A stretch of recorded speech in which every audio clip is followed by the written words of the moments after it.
के रखा और ऑलमोस्ट ये साल एंड होने पर आ ही गया है और जनवरी से लेकर अभी तक परमेश्वर ने संभाला।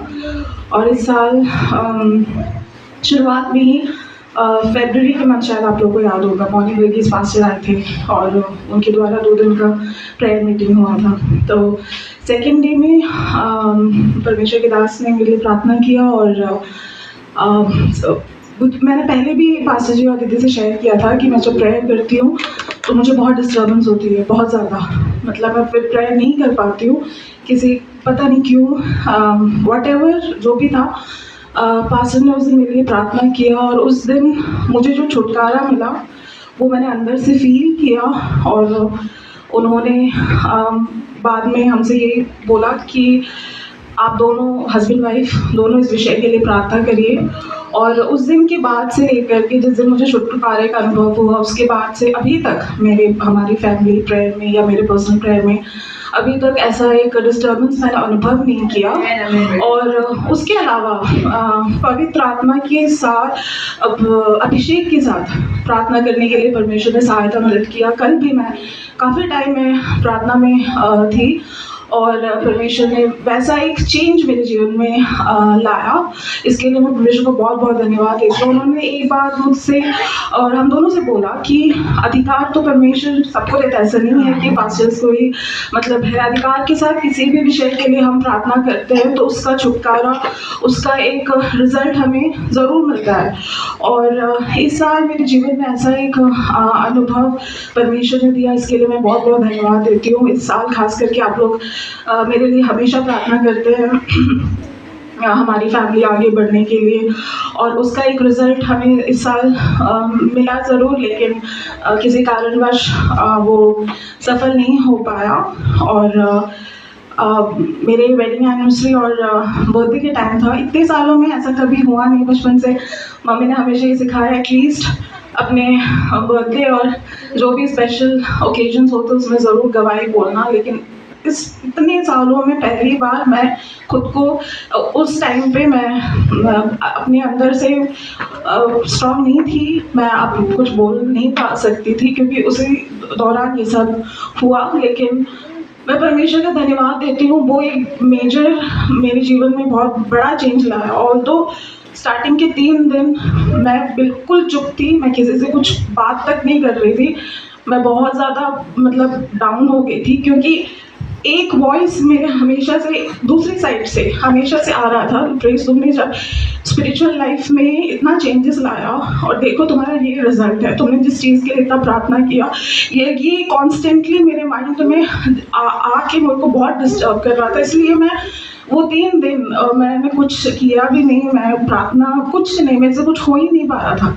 लेकिन मैं परमेश्वर का धन्यवाद देती हूँ कि आप सभी के प्रार्थनाओं के लिए, एनकरेजमेंट के लिए आप लोगों ने पूछा भी पर्सनली कई बार आके, लेकिन मैंने कुछ ऐसा बोला नहीं क्योंकि मैं उतनी उस समय इतनी ठीक नहीं थी।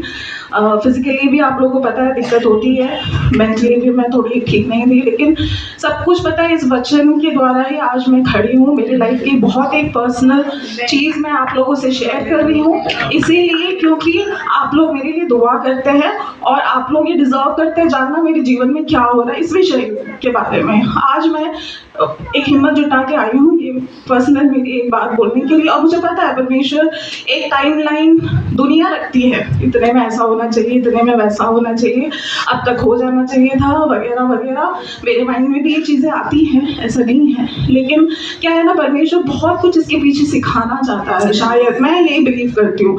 क्योंकि आज मैं इतना स्ट्रांगली बोल रही हूँ ऐसे, तो मुझे लगता है कि ये वचन जो है ना इस वजह से बोल रही हूँ, क्योंकि उस दर्द में, उस दुख में भी भले ही मैं 3 दिन मैं कुछ नहीं कर पाई, लेकिन चौथे दिन से अपने आप अंदर मैंने उस हीलिंग को महसूस किया। क्योंकि अगर मुझे 4 दिन बाद मुझे ऑफिस वापस ज्वाइन करना है तो मैं ऐसे लेटे ऐसे ही दुखी अवस्था में, क्योंकि मेरे जीवन की अभी की प्रायोरिटी यही है, लेकिन मेरी भी बहुत चीज़ें हैं जो मुझे अपने जीवन में करना है, पारिवारिक भी, पर्सनली भी। तो क्या होता है ना, ये नेगेटिव जो सोच है, ये मुझे इसको सिर्फ हटाने के लिए ये वचन मेरे को सहायता मदद किया। पहले इतना मैं नहीं इन्वॉल्व होती थी मेडिटेट करने में, लेकिन इस साल ये चेंज परमेश्वर ने मुझे दिया।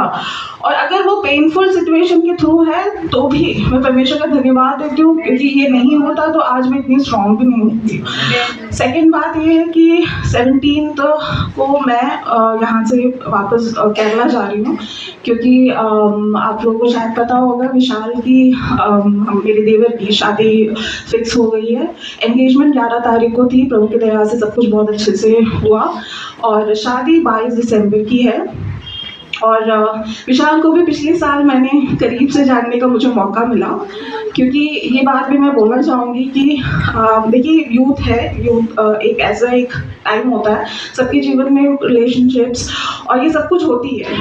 और विशाल किसी कारणवश से होता है कि चीज़ें सक्सेस नहीं हो पाती है, तो उस कारण से वो काफ़ी डाउन हो गया था। लेकिन मुझे आज भी याद है जब वो वैसे दुखी अवस्था में यहाँ पे परमेश्वर की आराधना कर रहे थे और ऊपर आके मुझसे फ़ोन करके बोलते भी थे कि मुझे ऐसा फील हो रहा है, वैसा फील हो रहा है, मैं बैलेंस नहीं कर पा रहा हूँ चीज़ों को। लेकिन उन्होंने भी अपने जीवन में एक निर्णय लिया और वो भी परमेश्वर के साथ प्रार्थना के साथ कि मुझे आगे जीवन में जाना है। उस वैसे ही वो एक निर्णय लेके कुवैत गए और फिर परमेश्वर की दया से, परमेश्वर की समय देखिए उनका एक गाइडेंस की, एक पास्टर, एक फैमिली से उनका रिश्ता हुआ और हमने जितना सोचा था उससे भी अच्छे से, मतलब वो जो उनकी स्पाउस है वो भी कुवैत में ही वर्क कर रही है, तो आगे उनको कोई दिक्कत परेशानी नहीं होगी वहाँ पे। मतलब अदरवाइज वो सोच रहे थे कैसे करूँगा, क्या करूँगा, लेकिन वहीं से ही मतलब उनको ये आया, रिश्ता कंफर्म हुआ। तो मेरे आगे इतनी सारी चीज़ें हैं, गवाहियाँ हैं, खुद की भी गवाही है, तो मैं बस यही मेंशन करना चाहती हूँ, बताना चाहती हूँ कि पेनफुल मोमेंट्स में भी परमेश्वर सब कुछ जानते हैं।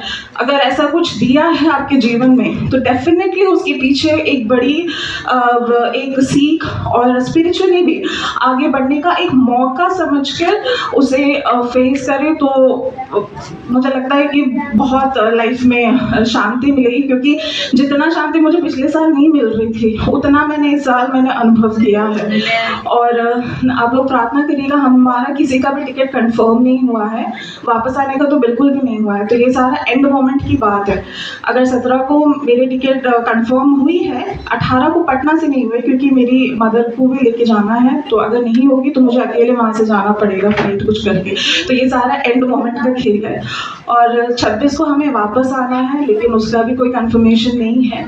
और आप लोग जानते हैं हम काम करने वाले हैं, वापस सही समय पर पहुंचना है, तो आप लोग कृपया करके प्रार्थना करिएगा कि टिकट वगैरह हो जाए। और जिस रीज़न से हम जा रहे हैं वो भी वहाँ पे भी परमेश्वर की दया रहे और 22 तारीख को सब कुछ अच्छे से होने में परमेश्वर सहायता मदद करे। आप लोग की दुआ मांग के मैं बस कहना चाहती हूँ। सभी को जय मसीह, सभी को एक और बार